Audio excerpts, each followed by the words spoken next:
Hello everybody and welcome back to the Dwarf Fortress Arena. In this video, I'm going to be trying to figure out whether or not gnomes can actually kill a dwarf. Gnomes are something that a lot of people are surprised to hear actually exist in Dwarf Fortress, and I didn't know that they existed for multiple years of playing until I saw one in a dwarf's description, because Eurist liked the gnome for its ability to hold liquor. Gnomes are one of the most alcoholic creatures in Dwarf Fortress, dwarfing even dwarves' ability to consume massive amounts of alcohol, downing entire barrels in single gulps. Gnomes at maximum size are roughly 15,000 centimeters cubed, about the size of a dwarven child. An adult dwarf, for comparison, is about 60,000 centimeters cubed. Now, for this particular video, I'm going to be placing a rather normal skilled dwarf, just skilled, not legendary or anything crazy, in full iron gear versus gnomes wielding daggers and wearing some basic leather clothing, in this case a dress, just to keep it slightly fair, because dwarves are significantly stronger than gnomes. So we're going to be adding in more gnomes over time and seeing how long it takes to make this fight even. So let's get the first one underway. Now, of course, this is going to be a stomp because it's one dwarf versus one gnome, but let's just let it play out regardless. The dwarf runs over and, well, the gnome is dead. If we check the combat log, you'll see that the dwarf is fighting. You may also notice those greaves on the ground because I accidentally added an extra pair to the dwarf. It's fine. I'll fix it within the first few fights. The dwarf pretty swiftly beheads the gnome, so I guess it's time to give that gnome some backup and move on to round two. Round two begins. It's one dwarf versus three gnomes. Still the same setup, skilled dwarf with the same gear versus the same gnomes with the same levels and the same gear. Now keep in mind, gnomes are normally naked, so it's actually not very common for them to actually have weapons. So this is giving them even a bit of an advantage against this dwarf. Now the dwarf books it towards the gnomes, and then I pause the game, and very quickly you can see some bits flying everywhere. Ooh, a little bit of viscera. That gnome is bleeding, and the second gnome is heavily bleeding. We can peek at the combat log and scroll down a little bit, just to have a look, see at what's actually going on here. And as you can see, the dwarf is pretty handedly deflecting and dodging all of their strikes, and turning them into pulp. So there goes round two. The dwarf pretty swiftly ended them all. So I think it's about time for us to move on to round three. So round three, we have 6 gnomes versus 1 dwarf. Once again, all the stats are still the same, and I'm thinking at this point, this might be the point where the dwarf starts having trouble. In-game, the only thing I've ever actually had issues with was a tantruming child managing to get seriously injured by 3 gnomes. So I've never actually had to fight gnomes all out, because they generally just kind of run into the fortress, drink your alcohol, and leave.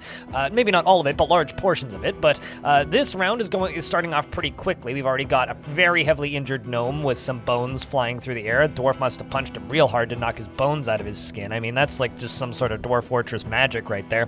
As we scroll down, we can see the dwarf is panicking, which means I guess this particular dwarf we got in the RNG is a bit of a coward. And as we scroll down, we can see that, you know, it's going pretty smoothly. It's very similar to the previous fights.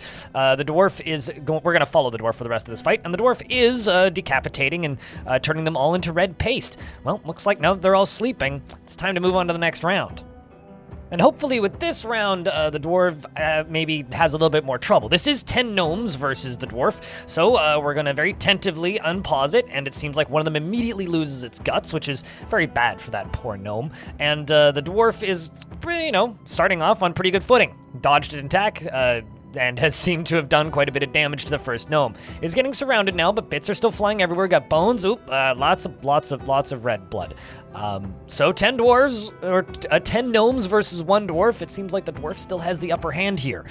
Well, maybe it's time to move on to the next fight.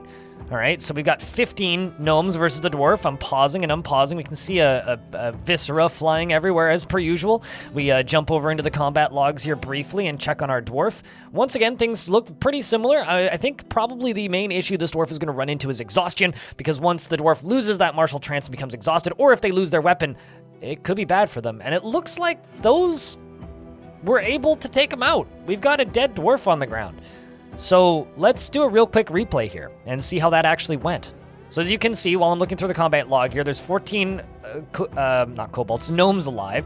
And then right down as it gets down to 6, they get a lucky hit in. And if we check the combat logs, we can see that they were able to behead the dwarf, which is quite impressive for a bunch of gnomes. Now, I'm gonna pull a lock-picking lawyer here, and we're going to retry it again to make sure that it wasn't a fluke with a different dwarf. So we've got 15 gnomes and 1 dwarf. Again, same stats, different dwarf, obviously. We're just gonna let the fight play out and see how it goes. Oh, wow. This time they did even better. They were able to take it out with 13 gnomes left. The dwarf dropped their sword almost at the beginning of the fight that time. Once again, to make sure that it wasn't a fluke, and the fight's underway. Bits and pieces are flying everywhere, viscera as usual, and wow, 9 gnomes left.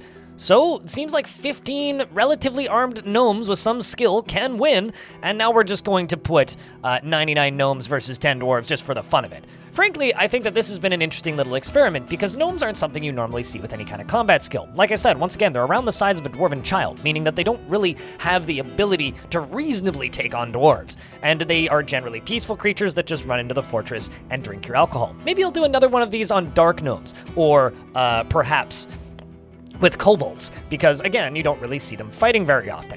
Something else I would like to mention is gnomes. If you would like to find them in-game, the best way to do that is settle on the edge of a good mountain. Find a mountain that is aligned with a good biome and settle on the edge of it, and then you'll have mountain gnomes coming scampering down from the mountains and stealing your alcohol. Also drinking the entirety of the alcohols that shows up in wagons, and then the wagon will charge you for it. It's kind of hysterical. Dark gnomes are a little bit more insidious, but that's a topic for a different video. Thank you very much for watching, and seriously, if you would like to support this channel directly, a really good way to do that is by purchasing a mug over on my merch store. That being said, over on Twitch, we are actually in the running to get that 70-30 split if we can hold 350 plus subscribers for the next 3 months, and currently, we are doing just that. So thank you very much, and I hope to see you in the next one.